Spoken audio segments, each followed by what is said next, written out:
You're listening to the Cyberwire Network, powered by N2K.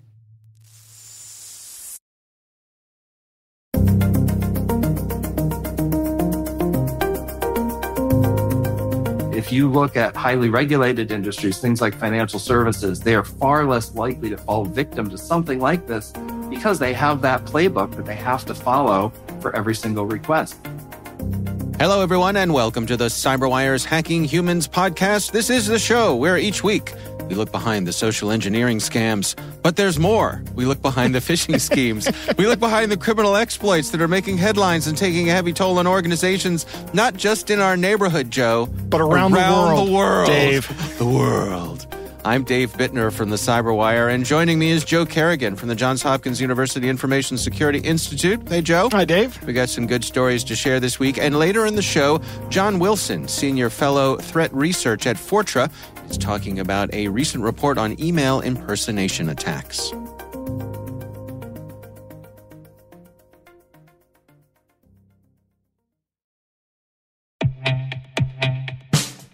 But first, a word from our sponsors at KnowBe4. We're not talking conspiracy theory when we say it's all connected. When it comes to InfoSec tools, effective integrations can make or break your security stack. Though not as common, the same should be true for security awareness training. Not only does KnowBe4 deliver the world's largest library of security awareness training, but they also provide a way to integrate the various elements of your existing security stack to help you strengthen your organization's security culture. Stay with us, and in a few minutes, we'll hear from our sponsors at KnowBe4 about how you can integrate security awareness with your tech stack like never before.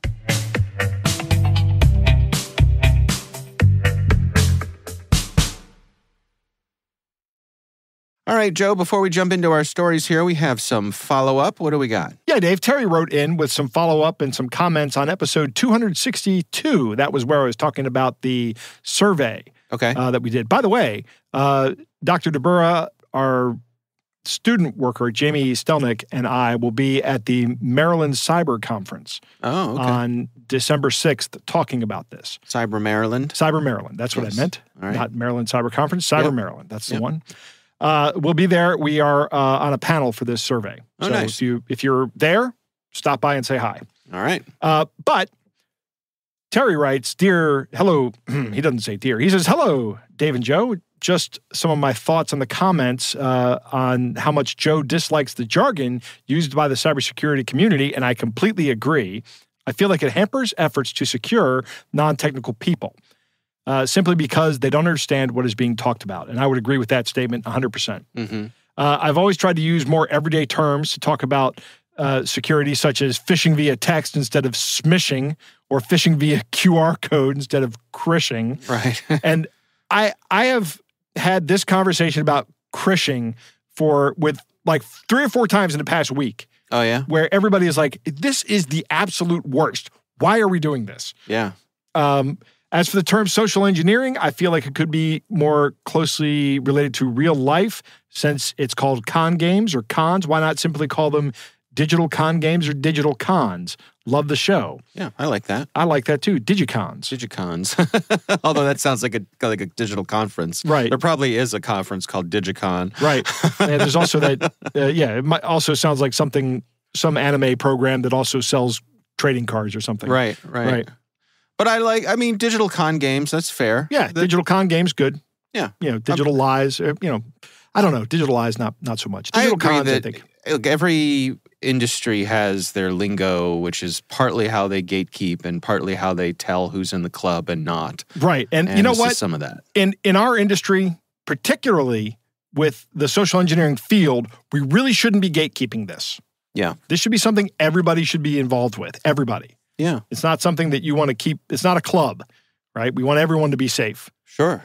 All right, well, let's jump into our stories here. What do you got for us? Dave, my story actually came from a listener. This person would like to remain anonymous, but he lives in Scotland and is from Poland. Okay. Or at least I assume he lives in Scotland. He just says UK. Yeah. But his bank is the Bank of Scotland. Okay. He is a recent listener and wanted to tell a story about something that had happened to him and his wife about 6 months ago.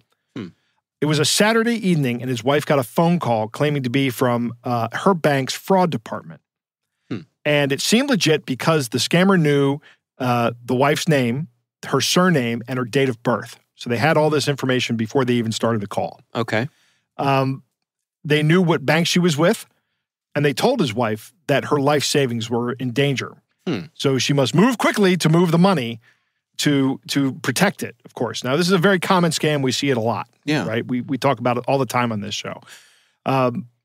Once they did that, they had gotten the money out of her account. They asked for her credit card details and the code on the back.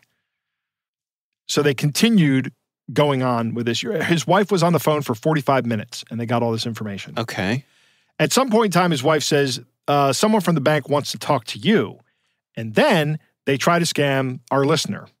And the first thing they say is that there's a virus on his router, and he must quickly give them his account information. Okay. Right? Now, he says he's a person that listens to Darknet Diaries and Hacking Humans.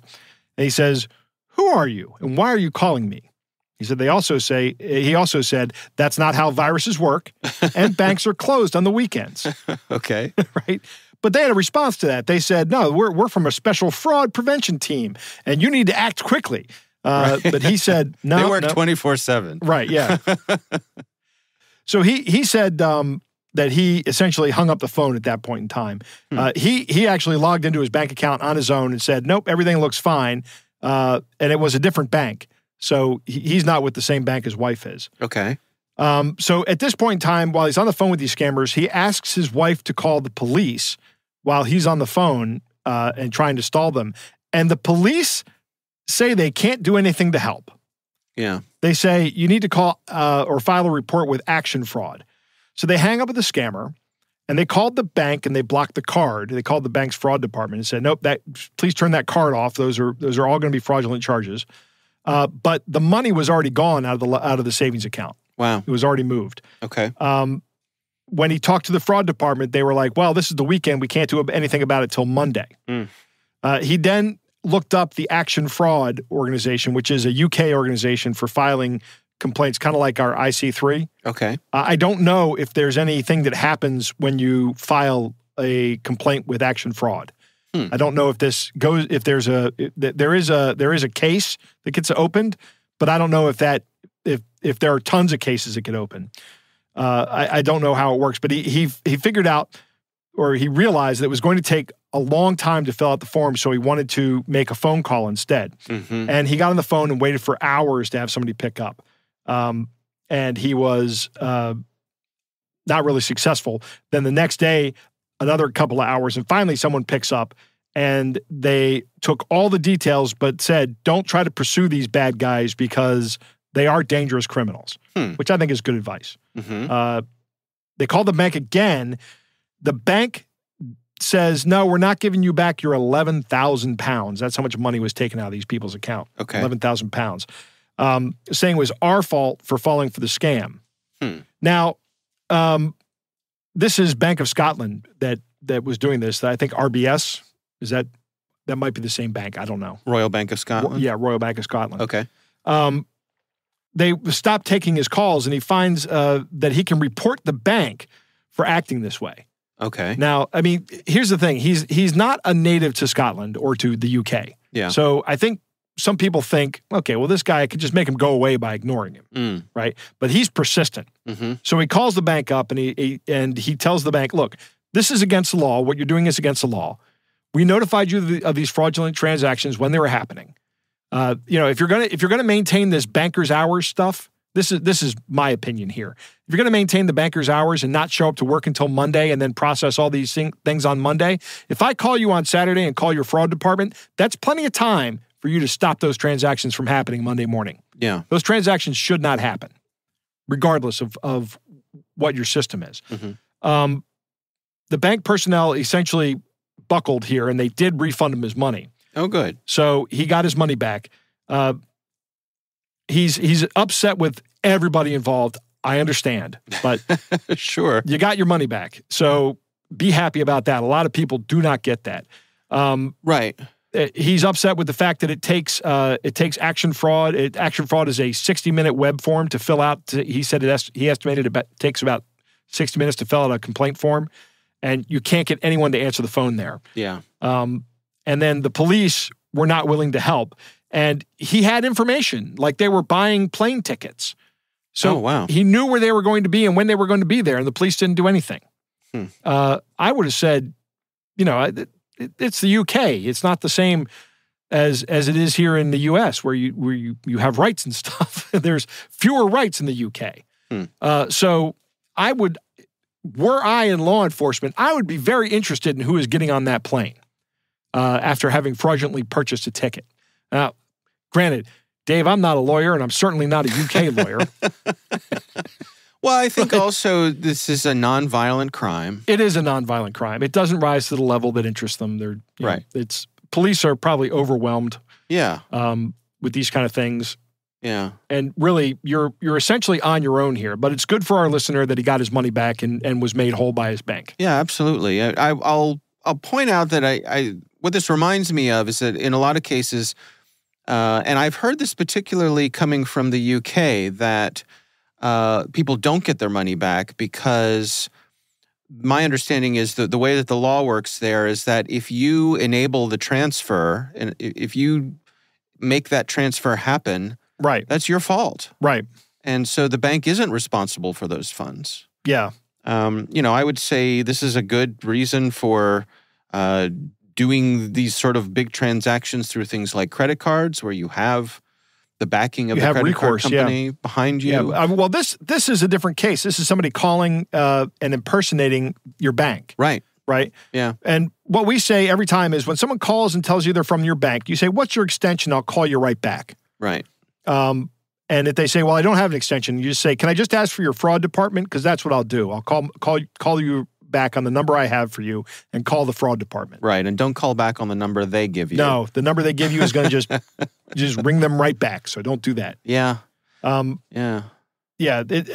I get frustrated with this, Dave. Here I had something interesting happen to me recently. Okay. One of my financial institutions said, "Do you want to list a third party we can check with if we think one of your transactions is suspicious?" I said, "That's interesting. I think that's a great idea." Of course, I didn't fill out the paperwork. Who would the third party be? I don't know who the third party would be. I don't think I'm at the age where I need to worry about that yet. But I see. Right. When I get to that age, maybe the third party will be like my son. Yeah. The accountant. Yeah. I think I mentioned here before that I'm on a number of my father's accounts. Right. And he's elderly, and we actually have triggers in place where if a transaction above a certain amount happens, right, I just get a notice. Yep. And I think it's a very nice, comforting service that the bank provides, and I'm glad it's there. Yes, indeed. Yeah. All right. Well, Joe, my story is a personal one as well. Okay. I saw an ad pop up on social media over the weekend, or earlier this week, I should say. Which platform were you on, Dave? I was on Facebook. Aha! So this is going to be from Meta. Yeah. So the thing is, the two social media platforms I'm on are Facebook, which I think we've discussed. I just recently re-engaged with Facebook, and every time I log in, I'm filled with regret. but it's that's where the people are. So I go in there to check on my friends and family and loved ones and all that stuff, and I feel dirty every time I do it. Can I tell you what happened to me on Facebook today? Sure. I got a memory that came up. It was from after Donald Trump had won the presidential election. And it was my only statement was, "Hey, Facebook, what's going on?" "Oh, okay. I'll see everybody in a week." Right. Or for 4 years. I was like, yeah, you remember after Donald Trump won the election and the entirety of Facebook was either righteous indignation or just angry seething about it. It was a divisive event in our nation's history, I think it's fair to say. Yeah, but I mean, it was only made worse by Facebook, Dave. Oh, sure. I mean, they absolutely took advantage of it and amplified it and sure, all that thing. I mean, look, I don't care if you're the biggest MAGA fan in the world or you think Donald Trump is pure evil. We all got targeted by that. Yeah, you got manipulated by Meta. Oh, yeah. And man, Mark Zuckerberg made a ton of money that week. Sure. So I'm on Facebook. I'm minding my own business. Right. And this ad pops up. Now, Joe, I had the peace of mind to grab a screenshot of the ad. Very good. So if you scroll down in our little document that we share here, you can see the ad. All right? You see the ad there? I do see the ad. All right. Now, why don't you describe the ad to our listeners? Let's see. It says, half-price discount for elderly probably people. People, yeah. Yeah, I will give you one for free, and it's Elon Musk, and I do not recognize the woman he's standing with. Okay, so that woman is Joanna Gaines. Okay. She is the co-host of a show called Fixer Upper.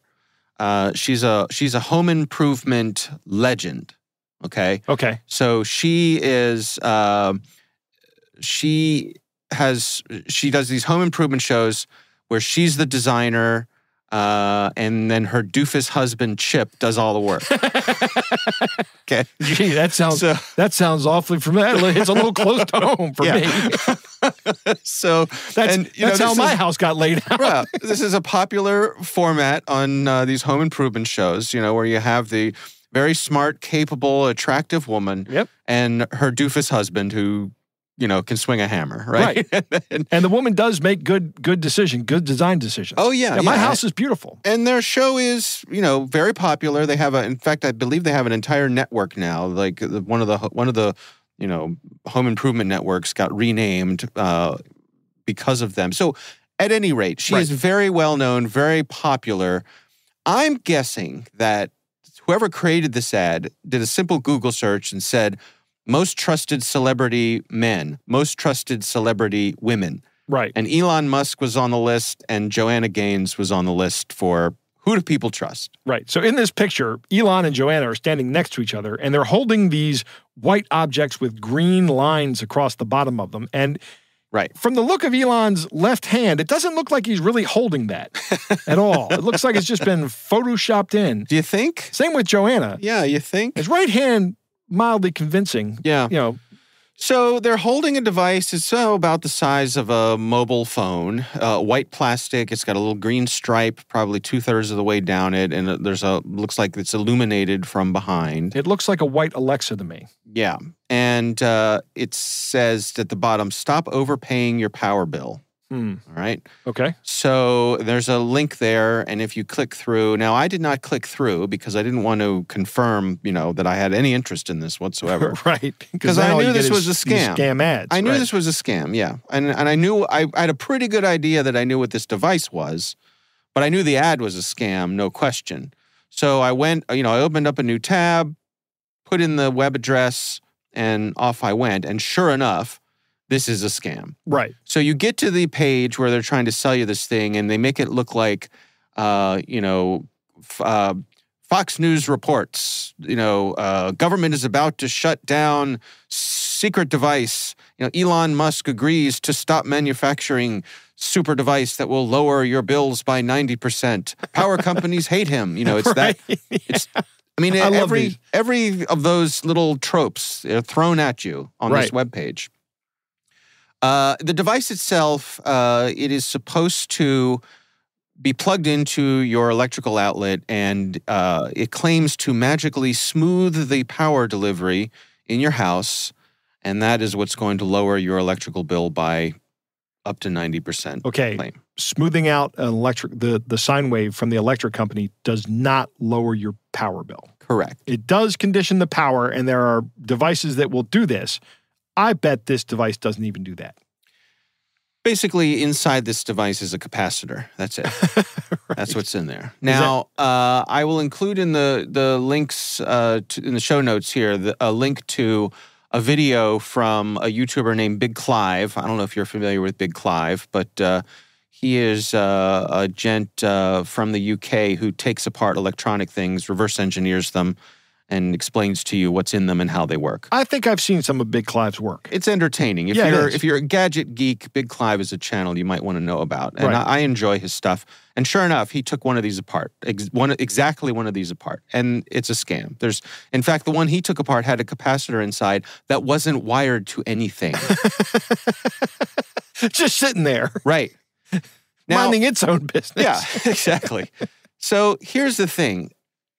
This device is based off of a real principle. Right. In factories, if you had large motors that were running, right, and those motors fell out of sync with the sine wave of the power source coming to your factory, right, that could be a problem. Yes. So they came up with a device that would fix that. This device works off of the principle of theory of that. So it is a real device in that it does something, but in your home, it does nothing. Right. Unless you're running, don't those motors have to be like multi-phase motors? Exactly. So in almost every circuit in your house, every time you plug in one of those little prongs like in the back of your computer, your lamp, everything, that's one phase. Right. The only thing in your house that's ever going to be multi-phase is going to be like your oven or your dryer. And it's going to be one of those big, clunky chargers. Or maybe if you have an electric vehicle, that is probably multi-phase too. Right, right. Because that's your 220 outlet. And that gets to be 220 by having two 110-volt phases. Yes, yes. And that has been Electrician's Corner with Joe Kerrigan. So the reason I bring that up I is just like explaining things, Dave. Really? Yes. So the reason I bring that up is that I think the folks who are selling these, this gives them cover to say, look, this is a legitimate device. Right. Here's the patent for it. Here's how other organizations use it. It just so happens that the odds of it actually doing anything in your home are next to zero. Right. The Better Business Bureau has a page dedicated to these devices. That's awesome. You know you're a scam if the Better Business Bureau has a page dedicated to you. Right, right. We'll have a link to the Better Bureau Businesses page on that. There's a link I found. Someone else did a write-up on the particular Elon Musk version of trying to sell this device. We'll have a link to that as well so you can check it out. Part of what annoyed me and what prompted me to include this in this week's show is that I did the right thing, of course, which is I reported the ad to Facebook. Probably an hour later, I saw the same ad with a different URL. Dave, Meta is making money hand over fist on this ad. Yeah. They're not stopping it. I know. But I report them anyway, Joe. Yep. I'm pushing that rock up the hill. That's right. You pushed that rock up the hill, in a half hour, it was down at the bottom of the hill. That's again. right. And it had rolled over me. Yeah. So I'm fighting the good fight. I have the moral high ground here. Well, at least you're happy, right? Well, I'm a little less sad, let's put it that way. That was Camus' thesis, was that Sisyphus was happy. Right, right. So I look, folks, be on the lookout for this. They seem to be targeting the elderly. Right. And they claim a half-price discount. What that means is if you buy one, they'll give you one for 50% off, right? So they're twisting everything around to try to get people to buy these things. And they're using all the buttons that people usually push when it comes to the elderly, trying to get them to save money, stop overpaying your power bill. This device is going to do everything but bake cookies for you. Right. So just warn your friends and family about this. This is a scam. It makes me angry that Facebook, as you say, and I think correctly so, really isn't motivated to take these down. They're not. They're just making money off of them. Yep. The company who's selling them, I think they have enough cover to say that the device actually, under certain circumstances, could do something, and technically they're not lying, so the government isn't shutting them down, but it doesn't do anything. I mean, you're just you might as well throw your money out the window. Let me put it this way. If a $20 device were able to save you 90% of your electrical bill, right, every house would come with one built in. Right. Right. Yeah. And power companies would be like, whoo, now we don't have to generate as much power on the grid. We don't have to build that other power plant. Yeah. We'll just send everybody one of these things. Utility companies are one of the only businesses in the world where they have to tell people don't use our product as much. Right. All right. It's frustrating. It is. So there will be all kinds of links for this one in the show notes, and enjoy those. It is it's so scammy. It makes me. It's it grinds my gears, Joe. It grinds your gears. Yeah.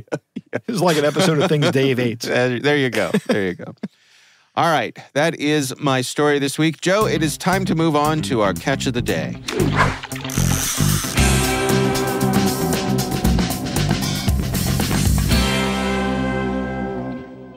Dave, our catch of the day comes from William. He's got a letter from Chief Charlie Vasquez from the Tampa International Airport Police Department. Okay. You wanna read what Chief Vasquez has to say? Sure. It starts off. It says, "Greetings.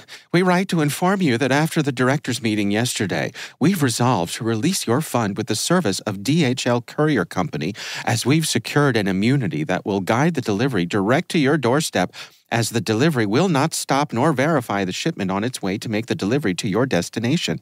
Despite our initial hold on the fund delivery, which is above the stipulated volume of amount allowed to convene per individual, $2,750,000, we deem it proper to release your fund and also give you every backup on the money, since we have ascertained it to be genuine. The shipment documents and clearance papers we retrieved from your delivery agents have been confirmed authentic. Therefore, we advise you to get back to us for the delivery schedule. You are expected to reconfirm your delivery details as given below for our final verification. Name, address, telephone, nationality, age, occupation. We look forward to your timely response. Yours, Chief Charlie Vasquez." Yeah. This is a trunk box scam. Right. Yeah. It's just, we're going to, yes, we are going to send it to you, but you need to pay X amount of dollars to get your $2.75 million. That's right. Right. The low price of $500 we will just to verify for the who knows what for. Yeah. But yes, you're correct. It is a trunk box scam, and you ain't getting the $2.75 million. Yeah, you're certainly not getting that. No. William said he toyed with the idea of doing the Jake Blues thing and giving them the address of Wrigley Field. I like that. And that's good. Seeing how that went, but he just decided, I'm just not going to deal with this. I'll send it to Joe and Dave and then call it a day. There you go. Into the deleted folder with you. Yeah. All right. Well, thank you, William, for sending that to us. We would love to hear from you. If there's something you'd like us to consider for our catch of the day, you can email us. It's hackinghumans@n2k.com.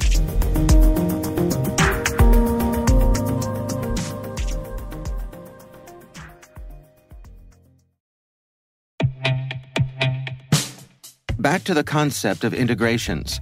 KnowBe4's Security Coach uses standard APIs to quickly and easily integrate with your existing security products from vendors like Microsoft, CrowdStrike, Cisco, and dozens of others.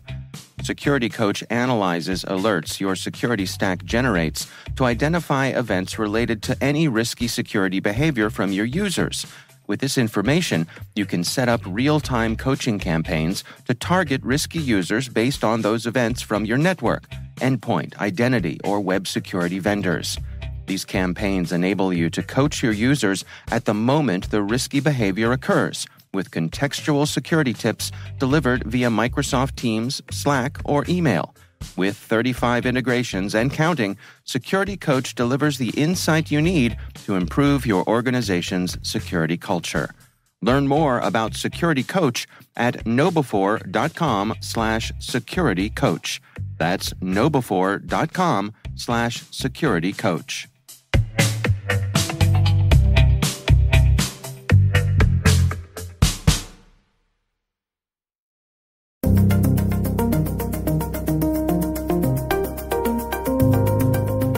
All right, Joe, I recently had the pleasure of speaking with John Wilson. He is a senior fellow for threat research at Fortra, and we were talking about a recent report they published on email impersonation attacks. Here's my conversation with John Wilson. This is one of the sad things. We put one of these reports out every quarter, and every quarter the top line says pretty much the same thing. We've hit a new high of threats in corporate mailboxes. And I would love to tell you that, hey, it's going to dip, it's going to go down. The reality is scammers are making money from this, and they're going to keep doing it as long as they continue to make money. And of course, more and more of them will get into it. And so, yeah, that's, I think that the headline there, which isn't really a headline, Man bites dog would be a headline. Dog bites man, that isn't so much of a headline. But yeah, the threats, corporate inboxes hit an all-time high. And no surprise to me, having been in this industry for a long time, the toughest ones to block involve email impersonation. We've gotten pretty good as an industry to sandbox attachments and do other things, signature-based algorithms, as well as sandboxing, static analysis to keep malware out of the inbox. But when it comes to impersonation, that's a much more difficult problem. And we see that still that is the number one threat that seems to get through to the actual inbox rather than landing in spam or being deleted outright. Well, can you walk me through an example of this? I mean, what exactly does impersonation entail? Absolutely. So first of all, it relies on impersonating either an entity or an individual that you would ordinarily trust. So very common ones will impersonate, for example, Microsoft or Apple. They will tell you that there's something wrong with your Apple ID or there's something wrong with your, Office 365 login. Click here to fix the problem. And they use the branding, the logos. They will set the display portion of the email address to say it's from Microsoft Security Services or, Apple ID Security. And these can be quite effective because our immediate reaction is, oh my gosh, I'm being hacked. I have to take an action right away. And so the social engineering aspect comes in, that sense of urgency, that sense of something bad is going to happen if I don't take an action right away. That's one form. I would say the other form, and perhaps the one that's even less understood by the average individual, is when they're impersonating, rather than an organization, they're impersonating an individual. Most common one, say 15 years ago, when all of this sort of got started, would be the CEO impersonation. Those still exist and they're still quite frequent. I see them on a daily basis. Someone sends an email. It looks like it's from the CEO. They say, hey, are you at your desk? I have a task for you to do. And usually it's either, run to the store and buy gift cards, or the task might be, to pay a vendor that's, owed money, obviously without all the proper paperwork and such. They're leveraging the social engineering concept of authority, right? You're more likely to do something if you think the instruction is coming from the CEO. A common one that I'm seeing, though, much more often, and it's much tougher to block, and that is what we call payroll diversion. Someone impersonates an employee. They're typically going to use a webmail account, but sometimes they use compromised accounts or other mechanisms. They'll email the payroll team, and they've usually got some sort of sad backstory about how their bank account is locked at the moment, or somebody hacked their bank account. They've lost all their money, and they really quickly need to switch the account that they're going to use for their direct deposit. Now, if you tried that at my company, they would say, yeah, go log in, use the mobile app or whatever, and go change it that way. But we've seen cases where smaller organizations in particular that maybe have not set up, have a strict set of policies and such, will actually go and based solely on that email, will update the direct deposit settings. And then at least one paycheck is going to go to that new account. And, depending on the individual, how often they check their bank balance, that could go unnoticed for 2 or 3 paychecks. And so that one can be quite effective. And the reason it's so difficult to block is that you're no longer just looking for the name of your CEO, your CFO, your chief operating officer, but rather you have to consider the name of every single employee. You look at somebody like myself, John Wilson. There were 14 John Wilsons in my tiny little hometown of 10,000 people, if you can believe that. It's obviously quite a popular name. You could not simply block a message that said it was from John Wilson just because it's being sent from a Gmail account to somebody at Fortra, because it could be some other John Wilson looking for a job. It could be some other John Wilson who's, doing sales or marketing at another company or at a partner, perhaps. And so that's a much tougher type of attack to block. Well, let's dig into that a little bit. I mean, what would be your recommendations in terms of best practices for an organization to not fall victim to that? Absolutely. That's a great question. And so it's really 3 parts. The first part is technological solutions. Yes, you absolutely need some kind of anti-spam filter. I doubt there's a company on the planet today that isn't using something, whether that's the controls built into Office 365 or whether it's an aftermarket gateway. that sits in front of your mail server. That's kind of the bare minimum. The next thing from a technological standpoint I would recommend is an email security solution that is specifically focused on identity deception.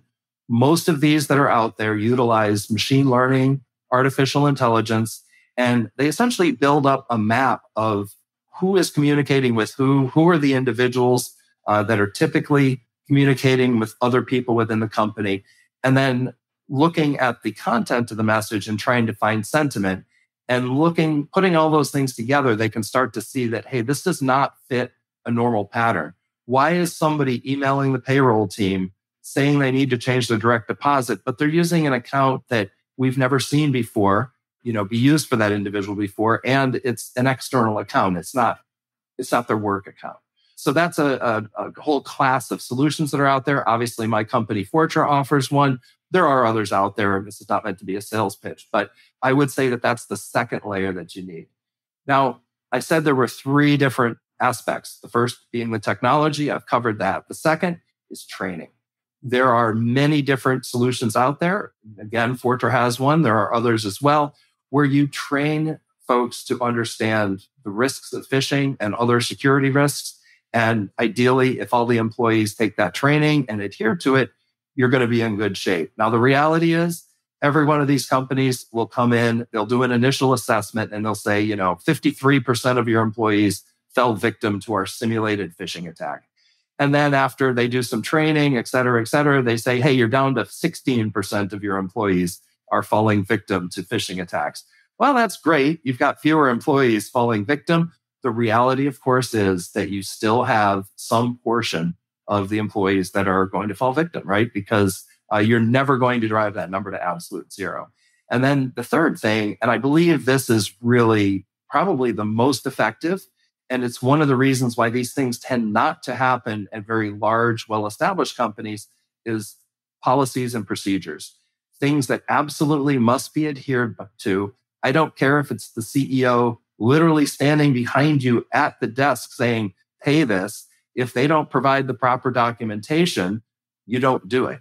And so if you look at highly regulated industries, things like financial services, they are far less likely to fall victim to something like this because they have that playbook that they have to follow for every single request. An employee wants to change their payroll. Well, okay, you have to fill out this form online that you can only reach with your work account on the company intranet or the company VPN. Well, you've just shut down the capability to use email as the sole weapon in that particular attack chain. Yeah, it seems to me like, something as simple as a verifying phone call. Hey, we got this request from you to change the routing of your payroll. I'm calling you on the phone number that we know is you from HR, and just checking in to make sure this is actually what you want to do. I refer to that as second channel verification. And I have a funny story about that. So sometime back, my mom sends me a quick little email, and she told me about this thing that had happened to her. Essentially, she got a message from her choir director saying that, hey, this is really funny. You should check it out. And it had some link. And of course, it was a phishing link. Turns out that her choir director's email had been hacked. The bad guy was sending the messages out of there. Now, my mom, having talked to me many, many times about scams, knew, I have to validate that this really is who they say it is. Instead of picking up the phone, however, and calling her choir director, she simply replied to the email and said, hey, did you really send this to me? And of course, the bad actor was there with his fingers on the keyboard and said, absolutely, you're going to really enjoy it. And next thing you know, my mom's email got hacked. And that's kind of how I found out about it, because I got the exact same message saying, hey, you should check this out. You're going to think it's really funny. And I just rolled my eyes and said, Mom, you didn't follow my instructions. It's very important. Exactly. I worry about my friends and family all the time falling victim to, a whole wealth of scams. Maybe I'm a little bit overly paranoid just because I see so many of these in a given day. To what degree are the bad folks out here, the folks who are using business email compromise, are they upping their game? Are they evolving, or are they sticking with the tried and true things that have proven to work for them? So yes and yes. There certainly are the folks that are just using the tried and true playbook. I call them the lazy scammers. And we will literally see the precise, they've copied and pasted something out of a tutorial they found online of how to commit payroll diversion fraud. And literally they won't even change a single word in the entire thing. Those are the lazy ones. And there are plenty of them out there. A lot of young people that are just getting into this type of scam will follow the playbook. What we're seeing, however, is we're starting to see evidence of people using generative AI to help them. And in fact, we don't have absolute proof that they're doing this. But what we're seeing are, first of all, we're seeing some of these scams occur in other languages. Traditionally, they've almost always been English language. They've gone after folks in the US, Australia, UK, Canada, New Zealand, and that has been the bread and butter. Recently, I started seeing them in, pick a language. I saw one in Polish, Lithuanian. Just yesterday, there was one in Lithuanian, Polish, French, Swedish, you name it. So we're first of all seeing a lot of that. And looking at it, we don't think, we had a few native speakers look at a few of these.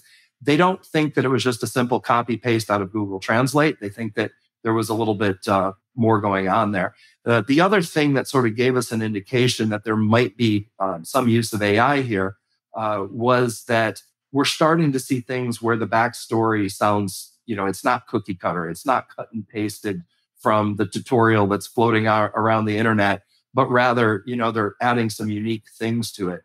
They're asking, hey, how did your weekend go? Just little niceties that we haven't seen prior to about a year ago. And that, again, it's anecdotal. We don't have absolute proof they're using AI, but we suspect they are. And we know if they aren't doing it yet, they're absolutely going to be doing it. What are your recommendations then? I mean, for folks who want to better protect their businesses here, any words of wisdom? The protections are no different than what I just said. Although the technique on the scammer side may change a little bit, the messages may be better written. They won't have the typical grammatical errors you would expect. They might occur in another language. It's still those three things. You make sure your technology stack is in place, you have your policies and procedures, and you make sure that you adhere to them, and you do that security awareness training so that your employees understand the threat and know how to recognize that threat. Also, of course, informing the employees to report the threat. And this is a big piece because this forms a feedback loop. These attackers typically do not simply email one person in the company. They'll email 5 or 6 people in the company, hoping that one will fall for the scam. Well, guess what? If one person remembers their security awareness training, recognizes it's bad, and reports it, well, now the IT team, the security team can go and make sure that none of the other 4 people have fallen victim to it. So this is, I think, another crucial thing I would add on top of my previous statements. But in terms of how to deal with the shift in techniques that they're using, the playbook on the defender side remains the same. You remind me too of something that I think about often, which is the environment that you foster within your organization, where, as you say, putting people in a position where they feel safe and comfortable reporting these things to the powers that be, that it's not going to be a mark against them. Absolutely. And, the analogy that I look at is what happened in the airline industry. After a couple of crashes where no one the co-pilot didn't want to question the pilot. They were more senior, and there was sort of this feeling of you don't question the pilot's decision. After there were 1 or 2 accidents where the co-pilot, if they had intervened and said, hey, you forgot to put the flaps down, or you forgot to do this, you forgot to do that, they could have saved that plane, could have saved all those lives. There's a corollary to that over in cybersecurity, and that is things like, yeah, it may be very uncomfortable to pick up the phone and call the CEO and ask her if, hey, did you actually send this message? But that's what you need to do. And companies need to foster that environment that, hey, it's okay to do that. Realistically speaking, at most companies, you're probably going to get the CEO's assistant, and the assistant will probably quickly tell you that no, the CEO, she's off on XYZ on a business trip, and I can guarantee you she does not need you to run to the store and buy gift cards. But right. Again, fostering that concept that, number one, that's okay to make that verification, and also that by reporting something, even if you made a mistake. In fact, we found that half of all end user reports about things they suspect are phishing turn out to actually not be phishing, turn out not to be a threat. But it's important to have that second set of eyes look at it. Somebody who is specifically trained to look at the technical indicators, look at the context more holistically to make a determination if this is a threat or not.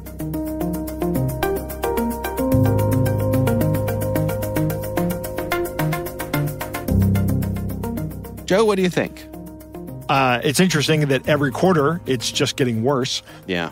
That's scammers are profiting greatly from this impersonation scam. Mm-hmm. So it's starting to attract the attention of other scammers, and they're just going to get into it. Yeah. It's difficult to weed out. In fact, as I was writing up this episode, my daughter sent me an email of somebody trying to impersonate somebody we know. Oh. Yeah. Wow. And they wanted her to go out and get $1,400 in eBay gift cards. Wow. Right? It was a gift card scam. Okay.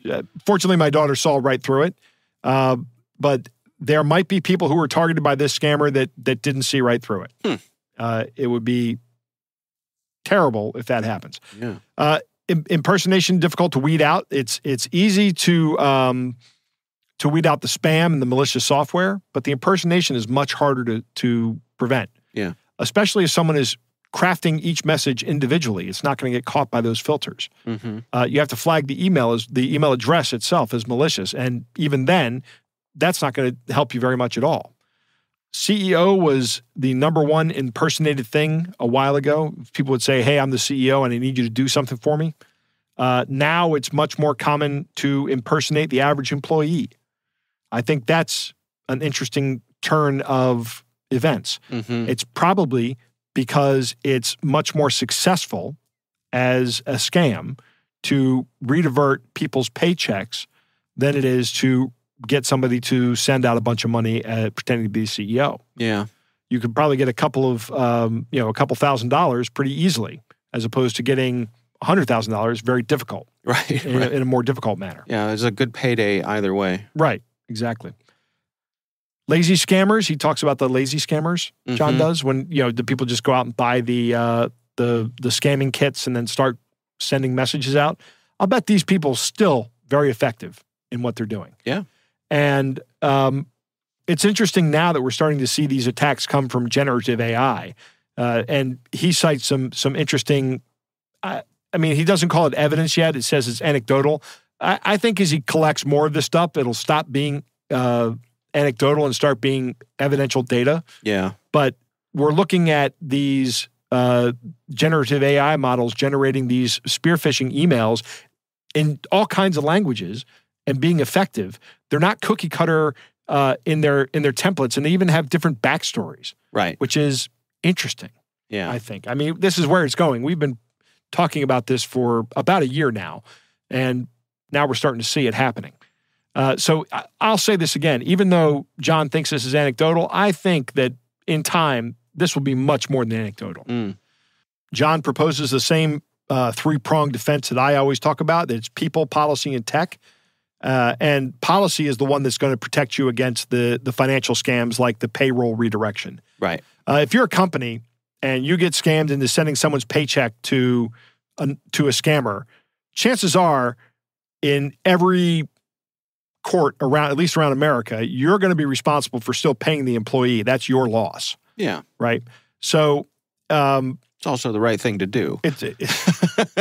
Yeah. Well, Dave, I'm just saying, it is the right thing to do. I know. You're How right. quaint, Dave. Yeah. But you really want to prevent that from happening. You don't want to be funding these scammers with your payroll money. Yeah. Because that also jeopardizes your ability to function as a business when payroll is the biggest expense of any business. Yeah. And when somebody is diverting a portion of that to their own good without you getting any benefit, it's bad. I don't need to explain why this is bad, right? This should be obvious on its face. Yeah. So here, policy is your best protection. It's best to have something where you say to somebody who says, I need to change my direct deposit, you go, that's fine, log into your portal, or that's fine, come into my office, I have a form for you to fill out, and we'll get it done. Right. Doing it over email is never acceptable for this. So make sure you have a policy that protects you against this. Training for your people, that's the most important thing that you can do for your people. Make sure they know what a scam looks like so they can recognize it when they see it. And tech, of course, have a spam filter. That you have to have that, right? You can't not have that. Right. And then also, I like the suggestion of the identity deception detection product. And John says that Forta has one of those, and there are other ones out there as well. Yeah. Again, we hear use a password manager. John spent a good deal of time talking about that. And John touches on something that is really, really key here, and we don't say enough, frankly. You should protect your email password like it's the most important password you have, because everything goes back to your email. If I can compromise your email address and get access to like your Gmail or your Yahoo Mail or whatever email it is that you use online, I can just go through all your messages, find out where you bank, go to that bank, enter your email, reset your password, and I'm in. Right. Right.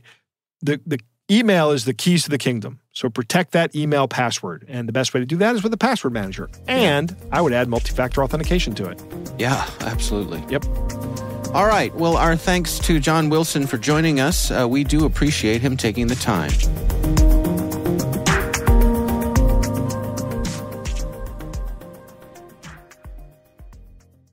We want to thank all of you for listening, and of course, we want to thank our sponsors at KnowBe4. They are experts at enabling a fully integrated approach to security awareness training.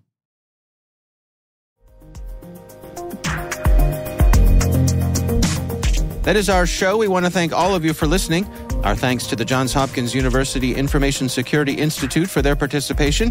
You can learn more at isi.jhu.edu.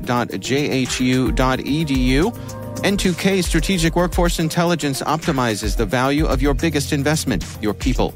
We make you smarter about your team while making your team smarter. Learn more at n2k.com. Our senior producer is Jennifer Iben. The show is edited by Elliot Peltzman. Our executive editor is Peter Kilpe. I'm Dave Bittner. And I'm Joe Kerrigan. Thanks for listening.